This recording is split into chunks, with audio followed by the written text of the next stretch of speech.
이와 같은 문제가 있다고 칩시다. 그럼 이제 이걸 어떻게 풀어야 되느냐? 황산이 0.1몰로 수용액 쪽으로 존재하는데 pH가 어떻게 되느냐를 묻는다면 우선 황산에 대한 그 뭐냐면 단계별 사내리 상수가 주어집니다. 그래서 첫 번째 사내리 상수는 무한대. 왜냐하면 이 황산이 뭐기 때문에 강산이라서 첫 번째 사내리 반응은 무한대로 진행이 됩니다. 그래서 100% 진행이 된다고 해서 첫 번째 사내리 상수를 무한대로 둔 거고요. 근데 이렇게 만들어진 SO4-는 물속에서 실제로는 강산이 아니라 약산이고 두 번째 사내리 상수는 0.012 정도로 주어집니다. 이런 조건에서 0.1몰 황산 수용액의 pH를 구할 수 있느냐 라고 한다면 우선 첫 번째 사내리가 100% 진행된다고 가정합니다. 첫 번째 사내리 반응. 그럼 100% 진행을 하게 되면 이 녀석이 초기 농도가 지금 0.1몰이잖아요.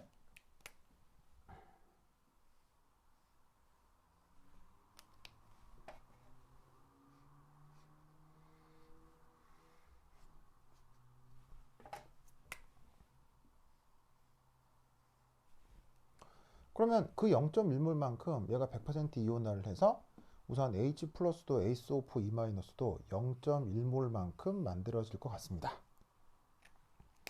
그러면 이게 두 번째 사내리 반응이랑 연결이 되겠죠? 그래서 이놈도 초기 농도가 0.1, 0.2입니다. 그래서 그 상태로 이제 정반응이 진행이 되면 얘가 일부 없어지고 만들어질 텐데 화학 양분 계수가 1대 1대 1인 관계로 없어지고 생기게 되겠죠. 그래서 여기 초기 농도 0.1에 대해서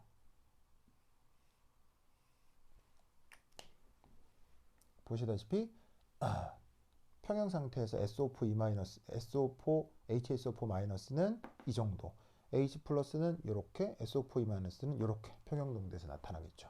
그러면 두 번째 사내리 상수는 바로 반응물분의 생성물 이렇게 되니까 평형 상수식을 이렇게 쓸 수 있고 여기도 지금 초기 농도가 0.1로 이렇게 주어져 있습니다. 그럼 이때 이쪽으로 넘기고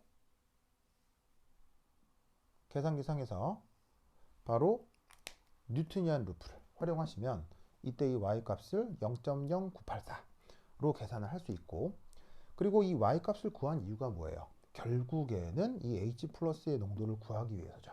그래서 H 플러스 농도가 어떻게 되냐면 0.1 더하기 y가 되고 y 집어넣으면 최종 농도는 0.10984가 됩니다. 그래서 이렇게 H 플러스의 농도가 결정되는데 이것에 대한 정성적인 해석을 하시면 우선 사실 지금 여기서 뉴트니안 루프를 썼잖아요. 근데 뉴트니안 루프를 써봐야 결국 어떻게 돼요? 이 구한 y가 여기서 결정된 0.1에 비해서 값이 커요? 값이 작아요? 무지하게 작죠? 그래서 사실 이 뒤쪽에 984는 별로 필요도 없습니다. 결국 그냥 저 H 플러스의 농도는 이걸로 바로 결정되는 거예요. 어떤 식으로? 첫 번째 사내리에서 결정된 농도 그대로 H 플러스 농도가 바로 0.1로 결정이 되는 것이죠. 이런 효과를 무슨 효과라고 합니까? 바로 초기부터 생성물의 일부가 있기 때문에 어떻게 돼? 정반응 진행이 잘 안 된다는 공통 이온 효과가 나타나고 있는 것이지요. 그래서 이건 여러분 얘기했죠. 시작부터 생성물의 일부가 존재하면 바로 정반응이 잘 진행이 안 되고 이 y가 어떻게 돼요? 공통 이온 효과에서 이 y가 무지막지하게 작아진다.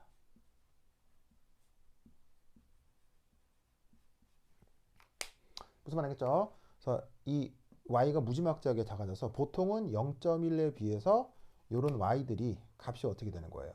무시가 되는 거죠. 이 y가 앞에 있는 초기 농도에 비해서 무시가 되는 거죠. 그래서 사실은 뉴트니안 루프를 풀었지만 필요 없어요. 그냥 이 y하고 y가 그냥 어떻게 나가리 된다고 생각을 하고 y를 무시하고 그냥 y가 거의 0.012에 가까운 값이라고 보면 된다는 얘기예요.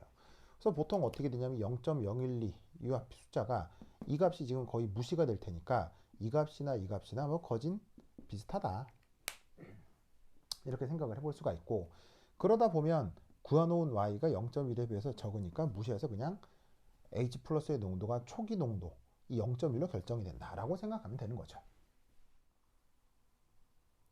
그런데 두 번째 예시에서는 문제의 구조가 약간 바뀝니다. 어떻게 바뀌냐면 사실 다른 부분은 하나도 변하는 게 없고요. 이 초기 농도 이게 구조가 좀 바뀌죠. 바로 10의 마이너스 8승몰 농도로 상황이 바뀝니다. 우후. 자, 그러면 그냥 초기 농도만 이렇게 바뀌었기 때문에 보시다시피 다른 요소는 바뀐 게 없고 초기 농도만 이렇게 바꿨고요. 그럼 이 부분이 그냥 이렇게 적용이 될 뿐이라는 거죠.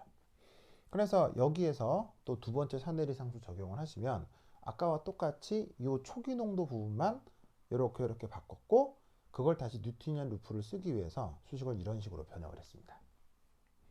그래서 얘를 풀면 이제 y를 구할 수 있을 것 같고, 그 덕에 h 플러스 농도를 얘를 더해서 계산을 해볼 수 있을 것 같죠. 근데 이땐 좀 어떤 문제가 생깁니다. 자, 어떤 문제가 생기냐면, 자, 반응 초기부터 생성물의 일부가 존재하는 그런 시스템의 어떤 역학을 뭐라고 했어요? 공통이온 효과라고 했죠. 그럼 공통이온 효과는 뭐가 돼요? 그 정반응 진행률이 아주 작아집니다. 그러니까 여기에 있는 이 y가 어떻게 돼야 돼요? 10의 마이너스 8승보다 어떻게 돼야 돼? 작아야 된다는 얘기예요. 즉 공통이온 효과가 나타나는 만큼 여기에서 10의 마이너스 8승이라는 어쨌건 초기 농도와 이 정반응 진행의 정도를 비교했을 때 공통이온 효과가 나타나야 된다면 이런 결과가 나타나야 된다는 얘기죠.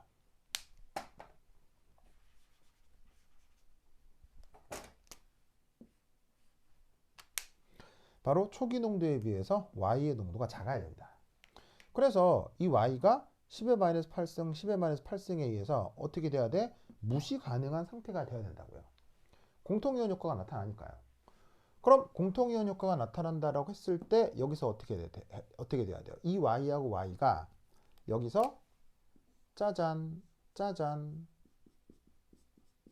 무시 가능하다면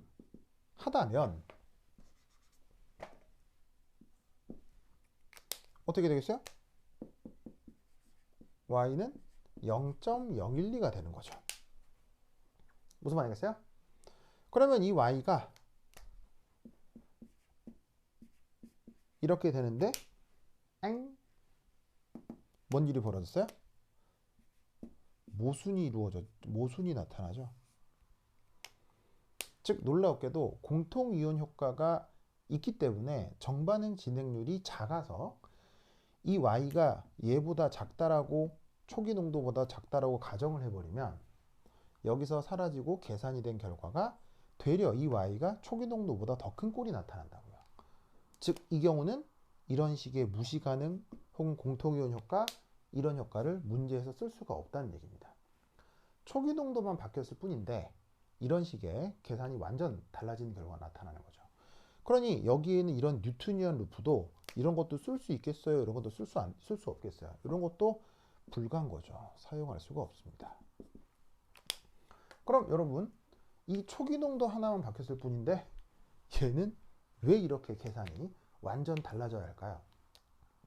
바로 이것 때문입니다. 초기 농도가 달라졌다고 하지만 저 초기 농도가 그냥 달라진 게 아니고요. 바로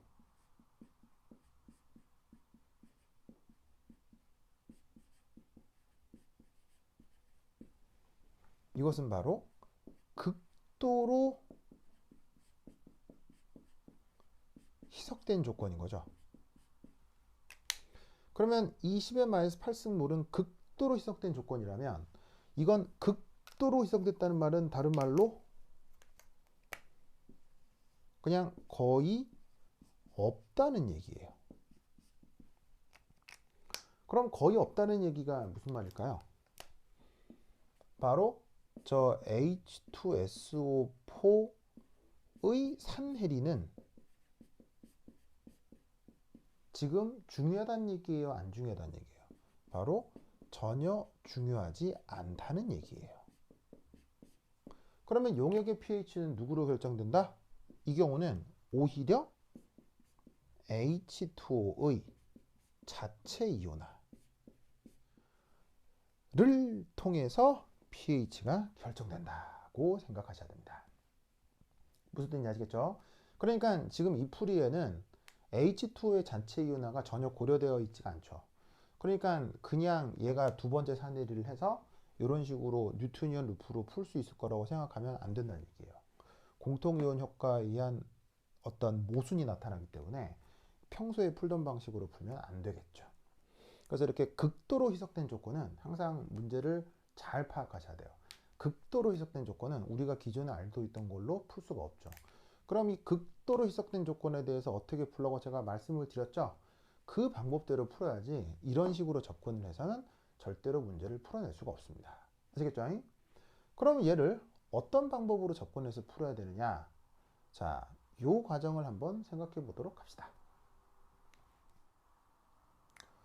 이 주어진 두 번째 문제에 대한 조금 더 자세한 해설은 이런 식으로 푸시는 수밖에 없습니다.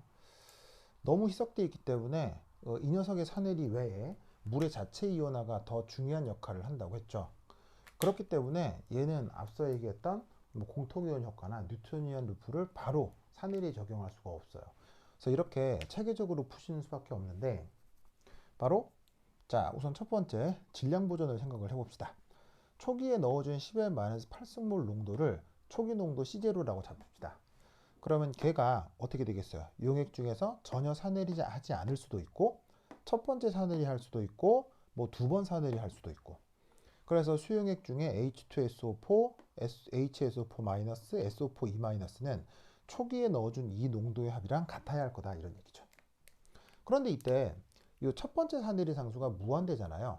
그럼 얘가 여기에서 100% 산해리를 한다고 가정할 수가 있는 거예요. 그래서 어떻게 되느냐? 여기에 있는 H2SO4는 이놈은 거의 존재하지 않을 것이야 라고 가정을 할 수 있는 거예요. 왜? 첫 번째 산해리 상수가 거의 무한대에 가까우니까. 그래서 질량 보존 측면에서는 얘가 이렇게 되기도 하고 이렇게 되기도 하고 이렇게 되기도 하겠지만 첫 번째 산해리 상수가 너무 커서 이 녀석은 존재하지 않는다 라고 하면 결국 남는 항은 이 두 항뿐이죠. 그래서 전체 초기 농도는 바로 HSO4-하고 SO4E- 이 둘의 합으로만 표현이 된다 이런 말이에요. 무슨 뜻인지 아시겠죠? 그래서 이렇게 보시다시피 질량 보존 수식이 나타나고요. 그 다음 두 번째 여기서 나타나는 산해리 반응을 정리를 좀 해보겠습니다. 첫 번째 산해리 반응은 무한대로 진행이 되니까 어쩔 수 없이 그냥 생각하지 않으셔도 되고요. 그냥 100%이 H 플러스와 HSO4-가 100% 만들어져서 어쨌건 이 녀석은 없다. 여기서 이 첫 번째 정보는 썼고요. 자, 두 번째 정보는 바로 HSO4-가 이런 식으로 산해리를 한다는 얘기예요. 그럼 그때 산해리 상수가 Ka2 바로 0.012 값을 갖는데 그게 바로 이것분의 요거의 농도로 표현이 되겠죠. 이때 이후의 계산을 위해서 요걸 한번 짚고 넘어가는 게 좋은데 여러분 프랙셔널 컴포지션이라고 했던 거 우리 배웠던 거 기억나요? 바로 조성 분율이요. 즉 지금 이 시스템은 누구하고 누구만 존재하는 거냐면 HSO4-하고 SO4E- 이 두 개만 존재하는 거예요. 왜? 얘는 너무 강산이어서 100% 이온화해서 존재하지 않으니까 여기서 서로 짝산짝음기 관계인 녀석은 요 놈하고 요 놈 두 놈만 존재하니까 둘 중에 짝산의 비율, 둘 중에 짝염기의 비율을 이 산해리 상수를 이용해서 프랙셔널 컴포지션을 표현할 수 있는 거죠. 그럼 여기에서 여러분들 이런 식으로 충분히 증명할 수 있겠죠. 이건 우리가 프랙셔널 컴포지션 수업 시간에 많이 다뤘기 때문에 얘를 요렇게 바꿀 수 있을 겁니다. 그래서 주어져 있는 요 놈을 활용해서 여기에 뭐냐면 치환을 시키시면 항상 이렇게 할 수 있다는 거 이 정도는 여러분들이 충분히 할 수 있을 거라고 봐요. 그래서 산해리 상수로부터 바로 프랙셔널 컴포지션도 조사를 해봤어요. 이게 안 쓰일 것 같지만 바로 다음 단계에서 바로 쓰입니다. 자, 그 다음 단계는 바로 전하량 보존이죠. 전하량 보존이 뭐예요? 용액 중에 전체 전하가 항상 중성이 돼야 되니까 바로 양 전하량의 크기와 전하량의 크기의 합이 항상 같아져야 됩니다. 이때 중요한 건 다른 애들은 다 1 플러스 1 마이너스인데 바로 여기에 있는 SO4E-만 이 자리가 2예요. 그러면 어떻게 되냐면 E- 음이온은 이 녀석이 한 개가 있어도 전하량이 더블이 되니까 전하량 보존에서 이 녀석의 농도의 2배를 고려해줘야 다른 전하하고의 균형이 맞게 됩니다. 그래서 이렇게 1보다 더 큰 전하량에 대해서는 이 앞에 있는 숫자를 앞으로 빼주셔야 전체 균형이 전하량 균형이 맞습니다. 그래서 이것이 지금 이 시스템에서 적용되는 전하량 균형 수식인데, 이때 여기에 있는 SO4E-는 어떻게 바꿀 수 있어요? 바로 KW를 이용해서 이렇게 바꿀 수가 있죠. 자, 그런데 이때 요거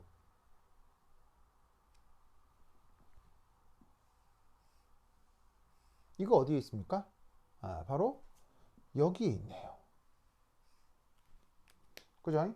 자, 근데 이때 HSO4- 더하기 SO4E-의 값이 뭐예요? 여기 있네. 그래서 어떻게 하냐면 요만큼을 그냥 통으로 C0라고 둘 거예요. 이 아래쪽도 마찬가지예요. 그래서 HSO4-의 농도를 C0를 이리 옮겨서 얘로 표현할 수가 있다는 얘기죠. 그래서 HSO4-의 농도는 지금 이런 꼴로 표현되고요. 마찬가지 원리로 SO4E-의 농도도 이 관계식에 의해서 이런 식으로 간단하게 표현을 할 수가 있어요. 그래서 바로 뭘 만들었냐면 H 플러스에 대한 다항 방정식을 만들었죠. H 플러스에 대한 다항 방정식을 이렇게 바로 만들려면 프랙셔널 컴포지션을 알고 있는 게 굉장히 유리합니다. 그래서 H 플러스에 대한 다항 방정식을 만들었고요. 얘를 쭉 전개하면 H 플러스에 대한 3차 방정식이 나타납니다. 그러면 이걸 풀 때 어떻게 하셔도 되냐면요. 여러분 계산기에 3차 방정식 풀이 근해 공식이 보통 들어있어요. 그래서 계산기에 있는 3차 방정식 근해 공식을 풀어도 되지만 얘를 어떻게 할 수 있냐면요. 첫 항을 제곱항으로 바꿔요. 그러면 여기에 H 플러스 농도를 하나 나눠준 거라는 얘기죠. 그러면 3승을 2승으로 제곱항을 1승으로 그리고 1승항은 상수항으로 바꾸는 거예요. 그러면 상수항은 뭐로 바꾸면 되겠어요? H 플러스의 1승이항으로 바꿔주는 거죠. 그래서 그냥 3차 방정식인데 3차 방정식의 앞대가리를 이런 식으로 제곱항으로 바꿔주는 거예요. 그럼 여기서 어떻게 할 수 있냐면요. 여기서 근해 공식을 쓰는 겁니다. 근해 공식을 쓸 때 어떻게 돼? 바로 2a분의 마이너스 b, b제곱 마이너스 4ac. 그래서 여기하고 요걸 곱해서 4배를 해주면 이 부분을 이런 식으로 바꿀 수가 있어요.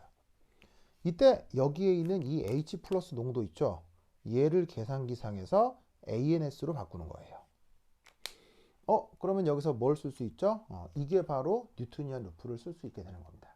그래서 3차 방정식 같은 경우도 2차 방정식으로 바꿔서 근해 공식을 통해 뉴트니안 루프 계산을 할 수가 있어요.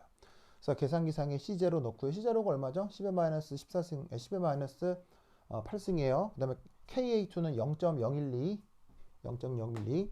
그 다음에 KW는 뭐예요? 10의 마이너스 14승. 쭉 다 놓고 계산기상에서 톡톡톡톡 눌려서 뉴트니안 루프를 계산하는 겁니다. 그러면 바로 이 H 플러스 농도를 1.10 곱하기 10의 마이너스 7승으로 구할 수가 있죠. 바로 너무 극도로 희석된 경우는 바로 H2SO4의 산해리와 물의 자체 이온화가 충돌을 하기 때문에 바로 계산을 할 수가 없어요. 그러니 이런 식으로 어떻게 해라? 문제를 체계적으로 푸는 수밖에 없습니다. 근데 여러분 이거 문제 보니까 너무 이대로 풀기는 괴롭잖아요. 보시다시피 내가 여러분들한테 설명을 다 해놓고 보니까 쉽지 여기에서 집어넣어서 자 요까지는 어느 정도 되는데 얘를 3차 방정식으로 바꿀 때 이때 여러분 하다 보면 무조건 실수가 나올 겁니다. 여기 어디선가 플러스 빼먹고 마이너스 빼먹고 막 상수 빼먹고 하면서 실수가 나오겠죠. 그리고 이렇게까지 해도 2차 방정식을 바꾸고 뉴트니안 루프로 바꾸는 과정에서 계산기 입력할 때 요거 10의 마이너스 8승이고 0.012고 그 다음에 KW인데 이거 계산기에 넣는 순간순간 그 입력 오류가 있을 수도 있어요. 즉 이렇게 풀 수 있다는 맞는데 실제로 얘를 시험 시간에 적용해서 이렇게 푼다는 건 거의 불가능에 가깝죠. 무슨 뜻인지 알겠죠? 어쨌거나 만약 이 문제를 체계적으로 푼다면 이런 식으로 접근을 하셔야 됩니다. 자, 근데 아주 그 희석된 농도의 황산의 이온화와 관련해서는 이런 타입의 문제가 있을 수도 있습니다. 자, 이 타입의 문제를 잘 보시면요. 이 문제는 잘 보세요. 뭐가 전혀 나와 있지 않아요? 산해리 상수 정보가 전혀 나와 있지 않습니다. 이걸 눈여겨보셔야 돼요. 대신에 KA1, KA2가 나와 있지 않기 때문에 얘는 KA1, KA2를 사용해서 풀면 안 되는 문제입니다. 단 어떤 조건이 나와 있냐면 이런 기가 막힌 조건이 하나가 나와 있죠. 바로 H2SO4가 물속에서 이온화를 하는데 이게 지금 너무 극도로 희석이 된 거예요. 극도로 희석이 될수록 이온화도는 증가하죠. 그래서 그 극도로 희석됐다는 것으로부터 H2SO4가 H 플러스하고 SO4E-로 100% 이온화한다고 지금 문제에서 가정을 해주고 있는 거예요. 실제로도 이렇게 되거든요. 극도로 희석을 하면 이온화도가 증가하기 때문에 이 녀석이 무조건 이온화할 수 있는 대로 무조건 다 이온한다고 가정을 한 거예요. 그래서 황산이 여기서는 E 플러스하고 H 플러스하고 SO4E-로만 존재한다라고 문제에서 가정을 한 거예요. 이때 중요한 건 이 문제는 KA1, KA2 정보가 지금 있다? 없다? 없습니다. 이게 없다는 걸 명심해야 돼요. 자, 그러면 이런 건 어떻게 푸느냐? 바로 질량 보전. 어디서나 질량 보전은 무조건 적용돼야 되죠. 자, 처음에 넣어준 H2SO4가 어떻게 된다고요? 그대로 있을 수도 있고 첫 번째 산내리를 할 수도 있고 두 번째 산내리를 할 수도 있습니다. 근데 이 문제의 가정은 뭐냐면요. 싸그리 다 이온화한다라고 문제에서 가정을 했잖아요. 그러면 얘도 그냥 없는 거예요. 전부 다 이렇게 바뀌었다는 얘기죠. 바로 초기 농도 넣어준 그놈이 100% 이놈의 농도가 된다는 얘기예요. 그 다음 여기에 전하량 보존 수식을 씁니다. 역시나 양이온의 농도하고 음이온의 전체 전하량의 합이 같아야 되는데 이때 앞서 말씀드렸다시피 이런 거 실수하시면 안 돼요. 전하량이 1이 아닌 녀석은 그 배수만큼을 꼭 이온가에 해주셔야 됩니다. 자, 그러면 이때 여기에서 뭐가 0 된다고요? 이게 0 된다고 했죠. 문제에서 단서를 줬잖아요. 그리고 이때 OH-의 농도는 보시다시피 이렇게 바꿀 수 있죠. 그리고 초기 농도 C0는 누구의 농도예요? SO4E-의 농도니까 바로 요만큼을 이렇게 바꾼 겁니다. 그러면 간단하게 바꾸면 H 플러스에 대한 2차 방정식으로 바꿀 수 있죠. 두 번째 항이 짝수기 때문에 근해 공식을 쓰면 간단히 이렇게 표현할 수 있습니다. C0가 뭐고요? 10의 8승이고요. KW가 10의 14승이니까 놓고 계산을 하면 이 값이 나옵니다. 아까 퀴즈 2와 똑같은 결과가 나오네요. 그러니 이런 식의 극도로 희석된 황산 같은 경우는 바로 이온화도가 100%가 돼서 최종 끝까지 다 이온화한다라고 가정을 하는 겁니다. 우리 약산 배울 때 이런 거 했었죠. 농도가 희석될수록 약산의 경우 100% 아주 이온화도가 극도로 증가한다고. 그래서 이렇게 근사를 해서 푸는 것이 실제로 뭐 완전히 그 체계적으로 방정식을 푸는 것보다는 훨씬 효율적이래요. 그래서 제가 나눠드렸던 교재의 연습 문제에 이게 있을 겁니다. 즉 이렇게 푸셔야지 다른 방식으로 푸시면 아주 곤란할 수 있어요. 그래서 이렇게 다양한 방식으로 황산의 이온화도를 생각해 볼 수 있겠습니다.